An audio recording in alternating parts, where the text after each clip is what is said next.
Hello friends, in today's video I'm gonna be walking through how to make your Wix website private.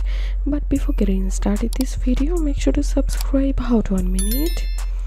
So first of all, log in into your Wix account and now click on my site and now select the website you want to make private.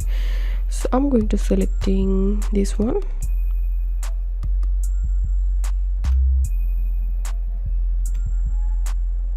So after opening your site dashboard, click on settings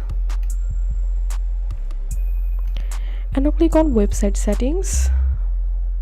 As you can see right now my site is published, and to make the site private all you have to need just click on unpublish, and once you unpublish your website won't be visible to visitors, so click on unpublish. So here you can see my site is unpublished and it's mean my website is now private.